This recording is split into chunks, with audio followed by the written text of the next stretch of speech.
Survived? Survived? Survived. Definitely, you show up here. That's why you're survived. For the people who are not here, They've perished. yeah, too much, right? They were not the warriors that we are. Too bad they're gonna miss the quiz. Let's go back. Oh, I think we didn't have many problems with the tutorials from the Coston's website before Lab 4, but we start having little minor issues, and I think I didn't address it in the original web page. We're not spending too much time here because today we are supposed to do Lab 4. Okay, this is Lab 5. This is still Lab 4. A lot of you have done that already, but you can still get help from me. No, I'll be gone for the day after this. But is there any like TAs office hours today? Wednesday, right? Oh, 3 to 4. Oh, he's good too. Yeah. There are 3 TAs over there, so definitely we'll get help from one of them, right? Good. Okay. So what I want to say is there's a minor issue for Lab 4, and I didn't put it on my website at the very beginning. If you didn't see the updates, let me tell you what to do. Okay, refresh it. If you still couldn't see the figure like this at the bottom, this is right at the bottom. So originally, before yesterday, I didn't have it. But now, if you still couldn't see it after you refresh it like this, okay, do the Control-Shift-Delete to delete the cookies. So should be able to see the updates on this website. And I'm showing you that the timer zero configurations that I didn't show before. Timer 1 is pretty simple since it's consistent with the inLab. But for timer 0, you need to use 1 to 256 per scalar and use a 16-bit. But I think from his website, I was told he put an 8-bit over there. I don't know if that's correct or not. I don't have time to go back and see. But just let you know, you should use 16 bits. Why? Because in the timer 0, right, you're using like 17 bits to minus something, right? It's gonna be a 16-bit count in there. Okay? And these are all the modules that I used for Lab 4. Okay? One serial because you are doing the communication between the keyboard and the embedded system. Timer 1 is used to play the note. Timer 0 is create duration and rest. Okay? That's it. Oh, another thing. You have to set, so these are all the pin settings. If you didn't do the same way, come here to look at it as a reference. So for example, RA6 is being used as a output? Seriously? Should be, RA2 is input, RA6 is output. RA6 is a test pin. Okay, thank you. RA2 is push buttons that you can copy the song. Okay, RB5 is a speaker pin. That's it. Three digital pins, 3 GPLs that you have to set up over here. Okay, that's everything for Lab 4. Any questions for Lab 4? Any other questions? I already have a lot of students visited during the office hours to get help from me, and they're all successful. So if you still need help, definitely reach out to the TAs today from 3 to 4 p.m. in the lab to get it done. So for Lab 5, don't get overwhelmed. Lab 5 is 2 weeks, for 2 weeks. And next week will be the midterm exam, and we'll go through some of the examples Friday and Monday probably as well. So you can prepare for them at an earlier time. And then we'll keep moving forward for Lab 6 reviews instead of rushing every time. So we'll have a lot of time next week to go through Lab 6. And Lab 7, we only have like 11 labs. We're already halfway through, okay, which is great. So which means we'll finish everything probably during this week. What is RTOS? Oh, for RTOS, it's a real-time operating system, Linux. Oh, so when you program, a lot of times you have a lot of interrupts, like over 10 interrupts. There's no way that I can do it with the PIC. For the final project, is that something we'll be working on throughout the semester, or? Yes, that's what I'm thinking, you know, because FreeRTOS doesn't have a lab associated with it. we could either, I'll let you guys know, okay? And I don't want to make it very complicated, but I still want you guys to learn. I think the most effective way is probably just to let you guys create a PCB with a PIC on it and just do I2C communication with the monitor and the temperature sensor, but nothing else. You don't have to do the rest. Create another like version 2024 of the PIC development board for teaching in the future. You are not paid to do so. You don't have to. Just to create a little tiny embedded system board, right? Have a microcontroller on it, has a monitor, has a sensor, has a power supply. That's it. Very doable. I think it's 2 week work. So in that case, we probably don't have to come and meet every week during this week. Since you have the Thanksgiving break, I would like you to enjoy the break instead of working on a lot of labs stuff. So there should be anything due after that, right? So in that case, we shouldn't assign anything before that as well.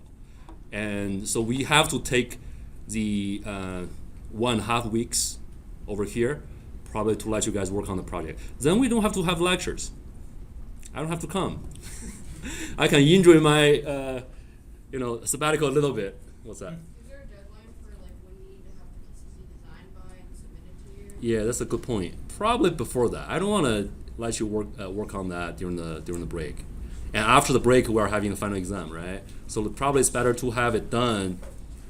So I can come and help you work on your PCB, and we can get a deadline. Probably here we can come and collect all the designs and submit it. So you'll receive it. Just don't have to solder it. We'll see. I'll let you guys know. Okay? What's that? So for the final project, does it have to be a PCB design, or if we have our own idea for like something with the PIC? You can propose it, but I have to prove it. Okay. Gotcha. But do you know how to do PCB anyway? You don't want to learn it at all? No, I was just curious if there's if we've had another idea that we wanted to. Oh yeah, cool, yeah. I'll let you know if I. Yeah, let me know, but has to be if you have a different design for the embedded system, I would recommend that you still put on the PCB. Okay. It's not a difficult tool to learn actually. Yeah, in my microcontroller class at Forest College, we did 3 PCBs with microcontrollers on PCBs throughout the semester. So at the end of the semester, they know how to prototype PCBs, like what you are playing with, like this. They already know how to do it, how to design everything on the board, instead of just programming a pre-soldered board. But you have to, you only have 16 weeks. If you take the time to do the PCB, you won't be able to learn all the timer, all the details, right? It's a trade-off. But I think you should learn both. So we should be able to achieve that this semester. Keep you not that busy, but still learning. Okay. Let's go to Lab 5. Not that busy, but still not Yeah, you like that? bad. I'm a big fan of that. Yeah. We gotta learn PCB design too. Yeah, that's very excited for that. Here's the lab. I went through it. I found issues. That's why I created a instruction website, which took me a long time. You see how long it is. Oh wow. It makes sense. It's all static. You did HTML. Yeah. It's easy. Yeah. No. I use the editor anyway. So it's 2 weeks, so it's okay. Not too much on you. Next week with the exam, still doable. Let me explain things one by one, where the issues are. Okay, you guys will know. Will be able to know. And let's just look at the goal. What's the final goal here? It's still better to use mine probably. Took me a while to go to the bottom. So the goal, there is a LED on the board. The LED is the RGB LED. I've used a lot of different RGB LEDs. This is a little bit more expensive than the one I've been using. It should cost a license 2 cents or something, but this is probably $1. It's here. Oh, you have seen this already in the first couple of labs, I believe. Right, so this guy, okay, This guy, has 3 different colors of our LEDs inside the chip. RGB. So RGB colors with different combinations, you can form all different kinds of colors in theory. Because the pixel, if you consider this as a pixel, it's pretty big. So a lot of times you can still see that the different colors are at different locations. So you need a little filter. Anyone knows the name of the filter? It's like a diffuser or something, right? So you need a little filter on the top, so to see a solid converted color. So it's 3 colors combined to give you all different types of colors, which is over here. And you see it's RGB, and these are zero active, which means you have to give a 0 to it to turn it on, right? And I tested R, it shows a B. So the silk screen over here is a silk screen is a print, is a white color print. It's called silk screen on the PCB. R should be B, I think. You'll know, you'll be able to know when you test it. So I give a 0 to R, but I see a blue color here. The green is a green, no problem in the middle. But these two should be swapped. So we'll program it all right and just switch to where the wires go for R and G, or R and B. Yes, just swap the 2 wires. Gotcha. Right. So that's a hot wire, you should know. So there's a specific RGB code, to form different colors. You can also Google, there's a website to let you put into the different codes to form different colors.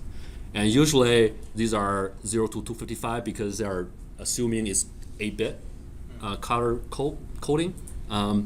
So if you assuming we are using 8 bits for the colors, and the full scale will be 255. Will be the full scale for that intensity for that specific color. So there are 3 colors, 1, 2, 3. For red, if you are using 1 active, you should turn that red channel on, fully on. So which means usually what you need for red is if it's following the order of RGB, okay? So what's red? What's the code for red for RGB? 25500, right? 25500. However, what's going on here? What's happening? Why is it 0 to 255? You flip it because the pins are active. Yeah, it's a 0 active, right? That's why you give a 0, you'll turn it fully on.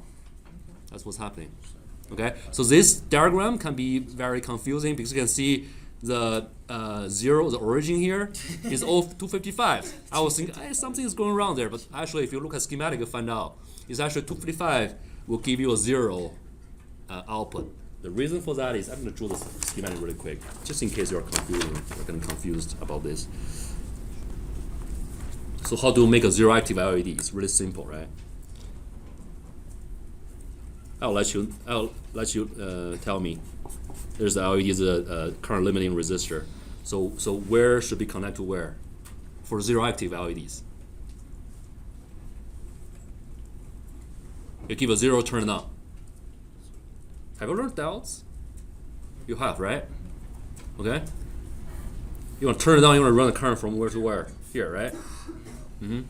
So, how do you turn it on? How do you make what are the connections at these 2 terminals if you want to make a 0 active LED? What's here? What's here? VCC on the right. And when you give a 0, it's turned on? No? So that would pull it up to 0. What else? You only have two options. So where's the signal? Where's the signal? Where's the static DC hookup? Where's the pin of the microcontroller controlled? Here, you want to control here and connect this to ground permanently, and you have a pin to toggle it. Is that 0 active or 1 active? That makes it 1 active. Okay. So would you want it after The pin on the other side. Okay. What about here? VCC. Yeah, pull it up. Done. So that's what's happening on the schematic. right? So So you the pin connected to ground, so it's no able no to no no flow. no pin is pin. There's no ground. Why is ground? There's no ground. It's just a pin. It's just a wire. It's a floating wire, right? It's floating wire connected to the pin. Here's VCC. Here's a high power 5 volts. You can toggle this pin by write a program. Write a 0. What's happening? Current flows on, right? If you give a 1, what's happening? No current, same voltage, no current, off. So it's basically 0 will give you on, fully on. Static 1, which means it's a static voltage here. 1 will turn it off. However, what about PWMs? What if you give this? 2 pin to here. What's gonna happen? It's gonna flash it on and off. It's gonna flash. Oh no. What if you this is like a 1K hertz? It's gonna look solid to the naked eye. Oh, it's gonna be 50% of the power, right? Will be dimmer, Okay. right? So you can you can change the duty cycle using PWMs. So you can here the pin here, right? So you can make it like this. Make it way dimmer. Yeah, further dim it, because the effective power like this, you only have this very short period of time to be on. So the effective power won't be even 50%, it will be even lower like this. So that's the effective DC voltage. If you have 5 volts overall, this could be like 1.2 volts, for example. So you can further dim it, right? So if you keep changing the PWM and make it like this, keep shrinking it, it'll be even lower, right? And eventually you make it to be 0. It's full A. Oh, sorry. If it's I was zero, wrong. it'll be Yeah, on because all it's the way. zero active, so it's the opposite, right? It's the opposite. So this one will be 50% duty cycle. It's gonna be 50% anyway. But this one will be brighter actually for this configuration, right? This will be brighter because this is moving lower to ground, to 0. So this will be brighter, More of a and this will be even brighter, right? Whenever it becomes 0, it will be fully on, right? Make sense? Okay. That's how the LED works. And if we come to the website, so it's asking you to start the color from here because that's the combination of 3 colors, and you connect the oh, I have a schematic here, which is great. So see, that's the schematic. So these are the 3 pins of the microcontroller. So you are providing a PWM to these 3 pins. So this should be what? These pins should be output or input. Input. Say about one more time. There's 2 options. Yeah, this should be output Y. You are sending Because out on the right side PWM. of the dial, You are sending out signals, right? To dim it or make it brighter, right? Yeah. So it has to be output. You are outputting signals to the LEDs. Okay? So they're outputs. So they are connected, one for each. So it's R, G, and B. So you can modulate or you can change the brightness of each one to have a different combination. It's gonna form a different colors. Okay. When you are working on that project, you don't want to keep looking at the color because you have to debug and come back to look at the LEDs. It's super bright. Sorry, this might be a dumb question. What's that? If we have the pins on one side, why is it necessary we have the VCC on the other? Because that's providing a high potential.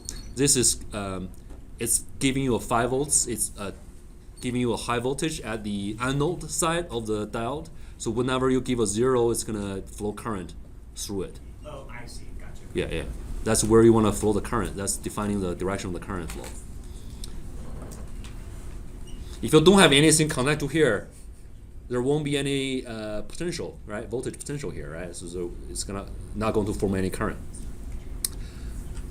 So these are the combinations. If you look at the color cube, it's called the color cube. but it's asking you to tour the different colors from here to here, here, here, here, here, and come back. So you can see the LED is changing color gradually from here to here. Fuchsia is like a purple red color, and blue, turquoise is something like blue and green combined, and then green, yellow come back to red. There's another option in the code. You can see just towards 3 colors. It doesn't matter. If you look at the code, it's basically just a program in the code. So let it go through the different code gradually. And I don't have a video recorded yet, but I already saw some results, and it's showing inconsistent results. I'm still wondering why. It does dim it and transfer from one color to another color gradually, since I have it's making different steps. But the thing is, I used one board. It's reporting errors to the serial monitor to PuTTY, and I swapped to a different board like this one. It starts working without any errors in the PuTTY. So I think the previous board has some issues with the serial with UART. So that shouldn't be a problem for most of you guys. If you see the similar problem, just swap, change it to another board, different board. So you shouldn't get any errors in PuTTY, in the serial monitor. Okay. However, when I turn off, try to turn off every single channel, I test it one by one. So if you see the same problem, you can also just plug in one pin over there, right? And see if you give a 255, if you can turn the LED fully off in that channel. And I couldn't. So I give a 255, and it's still, you can still see a blue color. If I use a blue channel, you can still see a blue color over there if I use 3 PWM channels at the same time.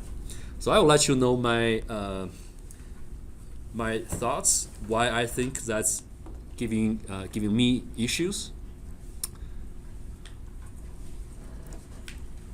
Okay. So before we do that, we have to explain what's going on here first. Okay.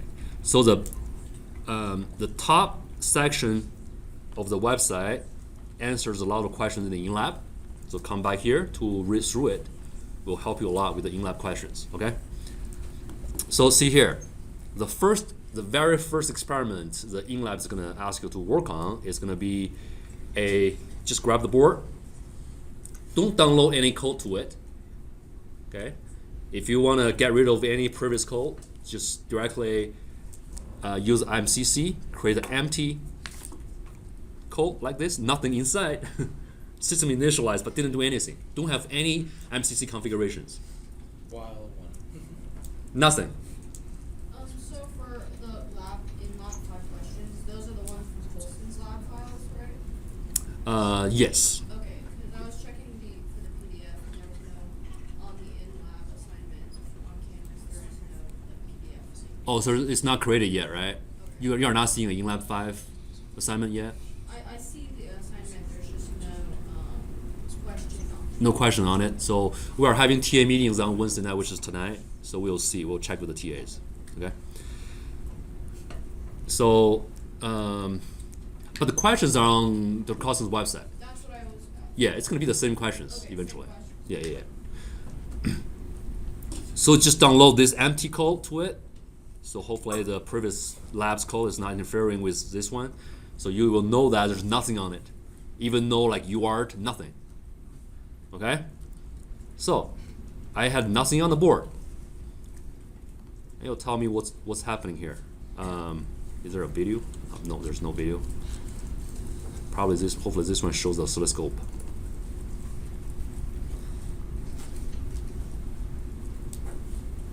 See, I'm probing a UART. I'm probing a UART pin on the board. I don't have any program on it, and I press the keyboard. I definitely plug in this one, the US through USB, which is the mini USB port, not the snap thing, the programmer. No, just the mini USB, the bigger one. Connect to here, and I start pressing anything. You can press anything, and it's gonna because it already establish a UART connection. Why? Because I have USB, and this one has USB, and the USB is converted to UART by this little chip on the board. So I was able to see something on the receiver pin of the PIC board. Why? Sending signal. Yeah, sending signal, but why can't I can see it? What's happening? I didn't have any program on the chip. The only thing I did was I made a connection with the USB. So here's the connection. Okay, laptop cable, that's the board, and the board has a USB to UART converter here. This is the chip. So like what I said on Monday, I think, or Friday last week. So UART is basically just TX and RX, right? Only 2 pins. Only 2 pins. So since I don't have any program, here's the PIC controller, right? Here's the PIC controller. I don't even use anything over here. So what's happening is if I press the key here, it's going to directly send that ASCII code, which is a byte, through that USB cable and being converted to UART protocol. And it's going to be sent by this TX pin of this USB to UART converter and will appear here. That's just a metal wire. And I probe this pin and I saw that code. So if I slow it down, I stop it, I can even see a code over here. Really cool, right? 0, 1.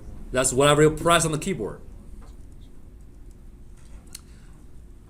So can you still recall that when you open up the oscilloscope, where the signal starts rolling in? Which direction? Which side of the oscilloscope, of the monitor? Oh, it's moving to the left. It starts from the right. Remember, it's the monitor. It starts from the right, right? The signal comes in. Go to the left. Really? I thought it was from left to right. It goes from goes T goes in this direction. Yeah. And if you take it really up horizontally, you'll see this scanner moving from left to Yeah. right. So The key so site? have that question and try it tomorrow. So you change the time scale, make it super slow, right? And then run the signal. It's gonna start from the right and slowly moving to the left. Why is that? Because time is over there. Here, the ones getting to the monitor later happens later, right? So that's why timing is going to the pointing to the right. Does that make sense? Hey, Joy on the paper. Doesn't make sense. Too much covered in here. So if you change the time scale, so here's the oscilloscope, right? If you change the time scale, you'll see a very slow signal is coming in, right? Coming in, and signal starts coming in to that direction. Okay? So this is the earlier signal, right? If you display a signal, eventually you display something over here, okay? And here's the time scale. Which one's earlier? The one on the left? Yeah, this is earlier because this enters the monitor earlier, right? Make sense? Yeah.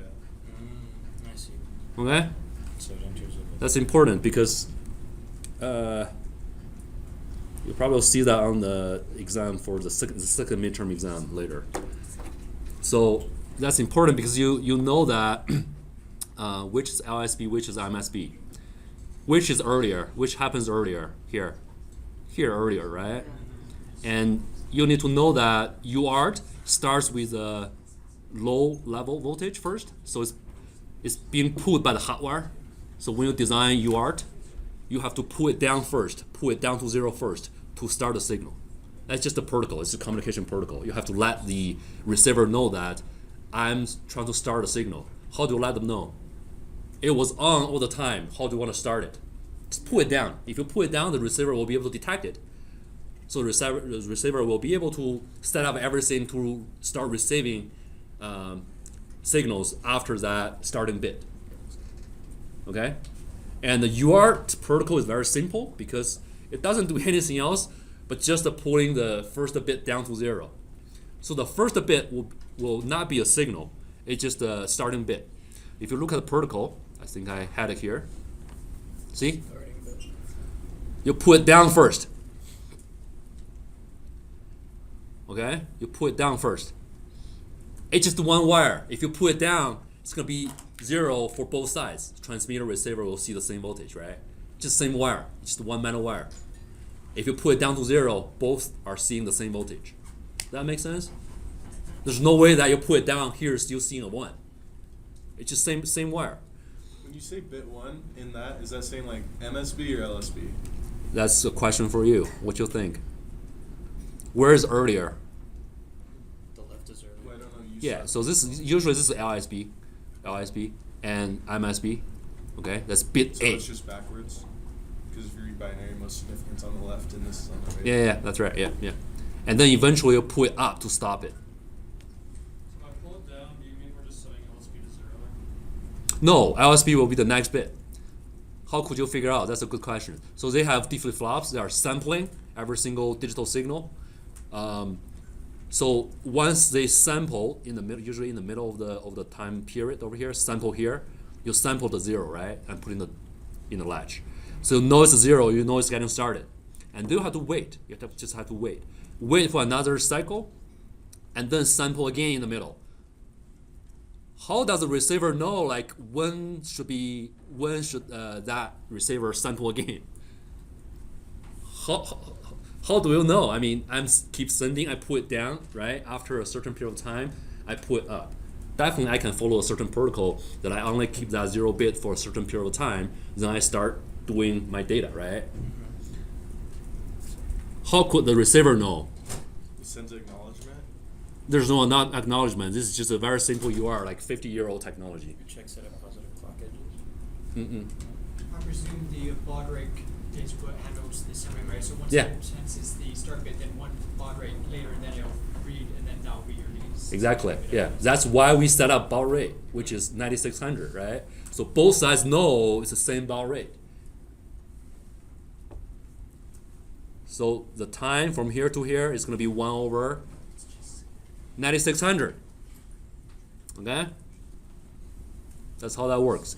So when you are dealing with Arduinos, or this as well, if you set up the microcontroller to run at 9600, how do you do that? Remember? MCC, right?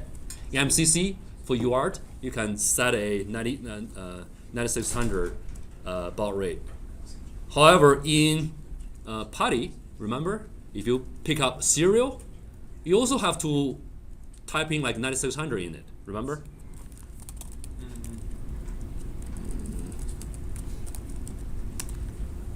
So if I do serial, see here,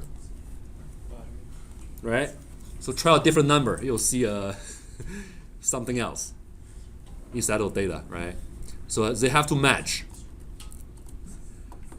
All right, so it starts transmitting, and you don't have to put any code into your PIC, because if you look at diagram here, it's just basically just a wire. It starts putting data in here. So the thing is, you have a question. What's gonna so what PIC is gonna do if there's no code in it, but this metal pin here is being toggled this certain way, depending on your code. What the microcontroller is doing? Nothing. Nothing. You don't have a code to receive the code, right? You don't have the code. It's just appearing as this pin, metal pin. You probe it, nothing is gonna happen. So you should be able to see this without any code on it. Now let's see what the code is. So you can measure the width here to find out if this is 1 bit or 2 bits. By measure it, because sometimes you get 2 ones at the same time. So I think like it's 1 bit or 2 bits. Hard to tell. Is the start bit's always going to be 1 bit wide though? Yeah. Kinda, But you can have another 0 after it, right? oh yeah. So, but in this case, it's different because I'll let you tell me what's the hex code for this guy. What's the hex code? Gotta read it backwards. This is stop bit, right? You put it up eventually to stop it, and this is a starting bit. So you are getting 0 0 1 1 0 1 0 1.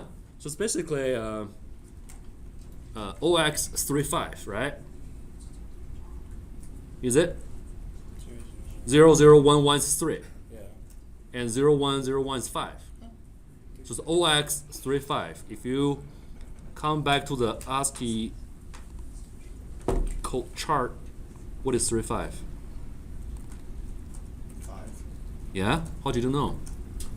300 is 0? Yeah, we have picture. Yeah, 5. Because it's Right, it's 5. So I press the 5, and it shows that kind of diagram in the oscilloscope. That's how that works. Okay, so you can try different numbers on the keyboard, and you can see different data. Okay, so that answers a lot of questions for inLab. And then move to the next. How do you set up the baud rate here?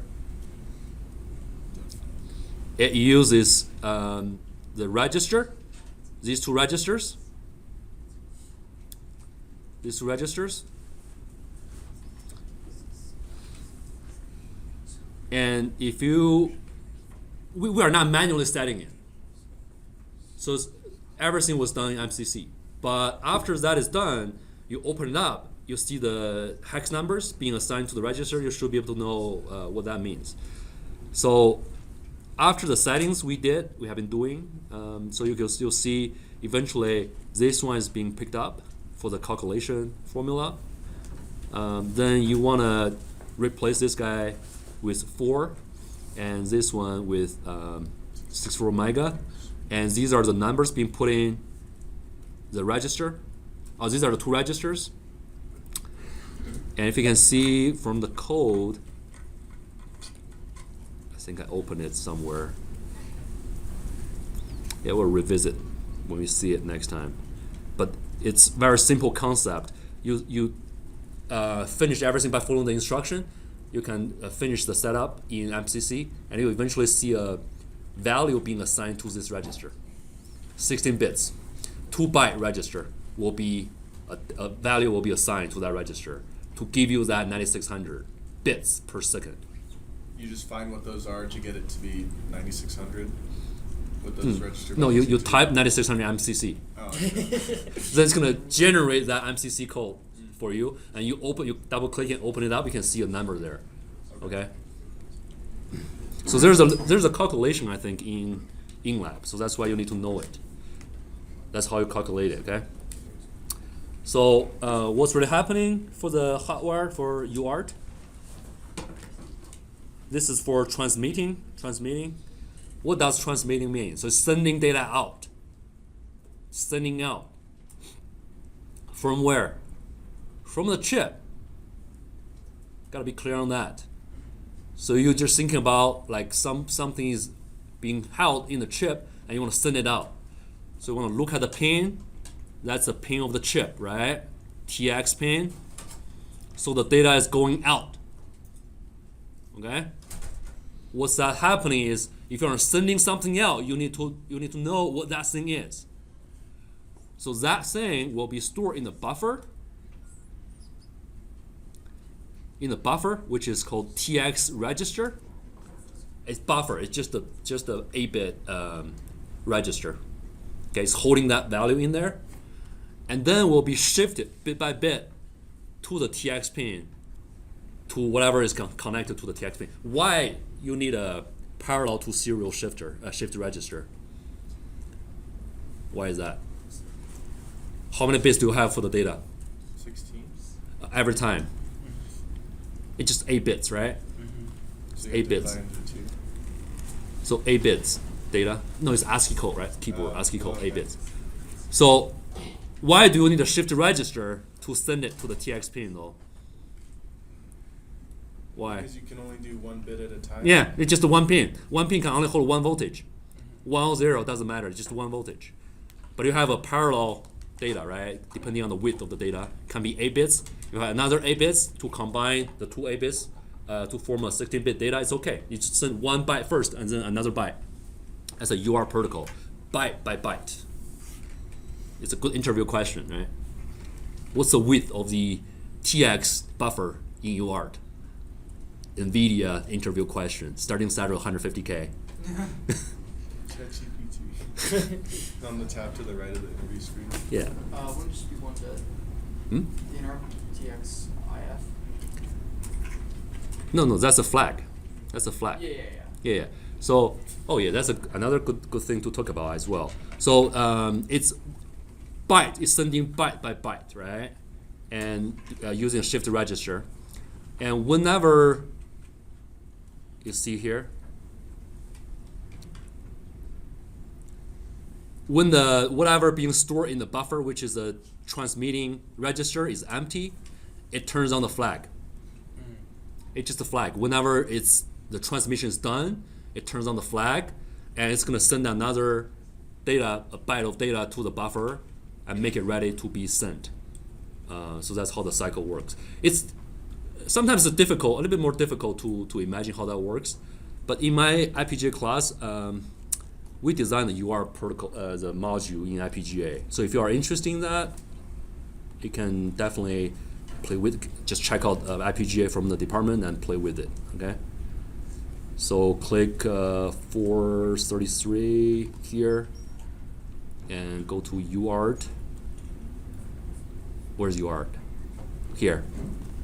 Okay, that's all the details about the UR protocol. So you write the Verilog, and you can synthesize it into a specific hardware for UR, TX and RX.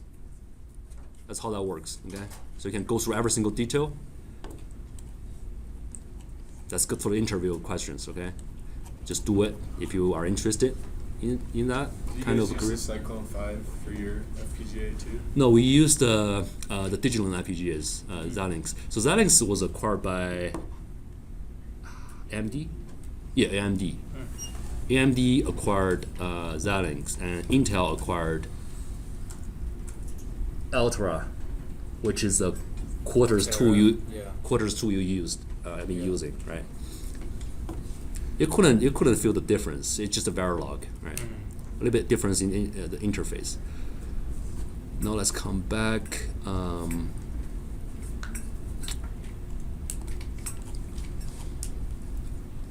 Here, we should at least finish all the in-lab questions. Okay, most of them at least.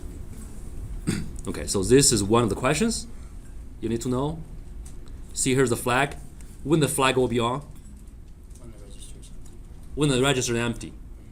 So it's trying to turn on the flag to let the whatever hardware know I'm ready to receive another byte. Just give it to me. What about the reading? So reading from where to where? From the outside world. From the outside world to where? To the inside of the chip. So if you look at the module here, here's the reading, the pin is reading into it. So it's going into it. Okay?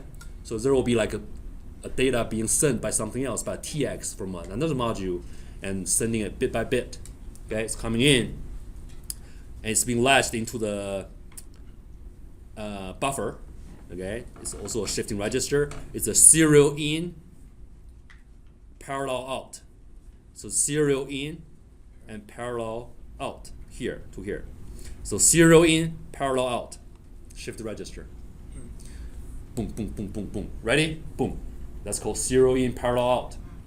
Why not serial in, serial out? Because then it would just come out the same way that it came in. It's a waste of time. Yeah. It's already inside the chip. You can have like millions of wires because they are being manufactured in like nanometer technology. You don't worry about the pin resources, right? So serial in, you just want a serial because you don't want to occupy too many pin resources of the chip. Serial in, whenever the data is ready inside the chip, it's being on silicon. You can have like millions of wires, doesn't matter, just do parallel out. Parallel. It's one clock cycle, boom, out. So it pads the signal with start and stop too, right? Yes, Yeah, yes, so yeah. it- Same protocol, right? Same protocol. So when that flag will be on, there's a reading flag as well. See? It's called RC1F. When the reading is full, when the reading buffer is full, turn on the flag, tell the hardware inside the chip, do what? Do what? Do the thing. When the buffer, do a parallel out, right? So in, just take it out. So it's ready to receive another byte for reading. That's for reading. Yes, that's right. How PWM works, because that's a lab tomorrow. We have to talk about that really quickly. I have six more minutes. So that's UART. I think these are easy to think. Oh, so if you control click the UART read function, right? The read function is using the reading module of the chip. So it's looking at this flag, like the flag we just talked about, right? If it's full, it turns it on, right? If it's not full, it's 0. So this condition is when this guy's 0, right? Okay? What's happening when it's 0? Nothing. It's turning on because it's not. Nothing. Just wait there until it's full. You are not ready to take it out yet. Just waiting, getting the bits in one by one. Once you have 8, so it's gonna jump out from this while loop and do the following, and eventually, these are just error checks, probably something. It's not being discussed in this lab. So eventually, just return whatever being stored in the register.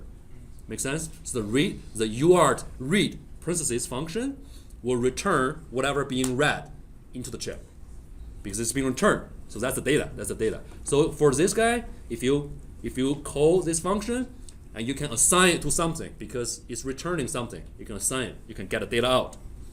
That's really cool. So for the PWM, let's talk about that really quickly. It's using timer tool, and these PWM modules.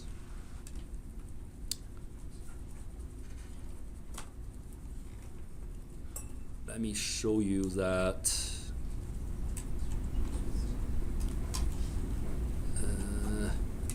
We still have time because this is a 2-week lab, so no worries. Don't want to rush too much. Here, this is something you need to know. That's really complicated.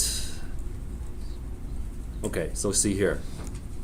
There's the function called duty cycle write, duty value write, which is this function. Okay, that's the PWM module. I don't think I can finish it today. Anyway, 4 minutes. Let's see. So you call that function a load duty cycle. The good part of this function is you don't have to worry about a lot of details, how to make the PWM happen. You just write into it. It's going to automatically generate that PWM duty cycle for you, the duty cycle within that period for you. And how that works, so the user, like you guys, just put in that duty value, whatever you want to put in there, just put in there and call that function. It's going to happen. Is that how we're gonna move from one bit to the other? It's like a for loop, and you just go 0 to 2. No. Because then you pass it into the duty value. Or no? What did you mean by move it? No, it's just a one call and it's gonna happen. So whenever you are using a high level function and you feel it's very easy to use, most of the time it's very complicated inside. That's usually what happens. So let's see what's happening. So the user put a 16-bit value in there. However, only 10 bits are being used. Only 10 bits are being used. How that 10 bits are being extracted from that 16-bit data?